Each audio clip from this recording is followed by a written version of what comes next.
Hello cricket fans, international ક્રિકેટમાં કેટલાક નિયમો બદલાવા જઈ રહ્યા છે જે તમારે જાણવા જોઈએ. ગુજરાત સમાચારના ડિજિટલ પ્લેટફોર્મ્સ પર હું છું મયુર. આજે વાત કરીશું આંતરરાષ્ટ્રીય ક્રિકેટમાં લાગુ થનારા નવા નિયમો વિશે. તો પહેલો નિયમ લાગુ થવા જઈ રહ્યો છે ટેસ્ટ ક્રિકેટમાં, જે ખૂબ મહત્વનો છે. અત્યાર સુધી એવું હતું કે ટેસ્ટ દરમિયાન સાંજે જ્યારે બેડ લાઇટ હોય, એટલે કે વાદળછાયું વાતાવરણ હોય અથવા તો પૂરતો પ્રકાશ ન હોય, ત્યારે રમત અટકાવી દેવામાં આવતી હતી. અને એના કારણે એવું બનતું હતું કે ઘણી બધી વખત રમત એક રોમાંચક તબક્કામાં હોય ત્યાંથી રમત અટકી જાય અને બીજા દિવસે આખી નવી બાજી આવી જાય. પરંતુ હવે આઈસીસીએ અપ્રુવલ આપી દીધી છે કે જ્યારે આ પ્રકારની સિચ્યુએશન હોય ત્યારે રેડ બોલના બદલે સાંજે બેડ લાઇટના સમયે પિંક બોલ ઇન્ટ્રોડ્યુસ કરવામાં આવશે અને મેચ આગળ વધારવામાં આવશે. જોકે અત્યારના સંજોગોમાં બંને ટીમોએ મેચની શરૂઆત પહેલા જ આ માટે સહમતિ દર્શાવવી પડશે. જો બંને ટીમોએ સહમતિ દર્શાવી હશે તો સાંજે જ્યારે પ્રકાશ ઓછો થઈ જાય ત્યારે પિંક બોલથી આગળની મેચ રમાડવામાં આવશે અને ઓવર્સ પૂરી કરવામાં આવશે.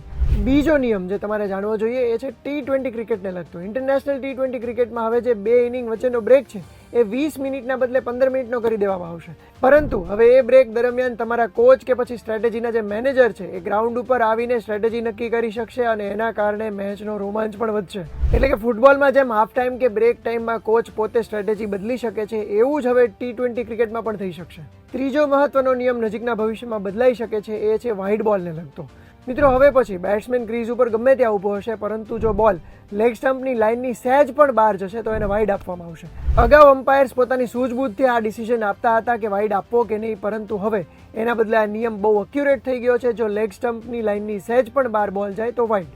હવે જે લાસ્ટ નિયમમાં ફેરફાર થવા જઈ રહ્યો છે એ છે બોલિંગ એક્શનને લગતો, જેમાં શંકાસ્પદ બોલિંગ એક્શનના કિસ્સામાં હવે હોકાઈ ટેકનોલોજીના ડેટાની મદદ લેવામાં આવશે અને એના આધારે નક્કી કરવામાં આવશે કે કયા બોલરની બોલિંગ એક્શન છે એ સસ્પિશિયસ છે અને વેલિડ નથી. મિત્રો, તમારા મતે અત્યારે ઇન્ટરનેશનલ ક્રિકેટમાં રમતા કયા ખેલાડીઓની બોલિંગ એક્શન ખરેખર ડાઉટફુલ છે? અમને કોમેન્ટ કરીને જણાવજો અને આ જ પ્રકારના ઇન્ફોર્મેટિવ વિડીયોઝ જોવા માટે ગુજરાત સમાચારને ફોલો અને સબસ્ક્રાઇબ જરૂર કરી લેજો.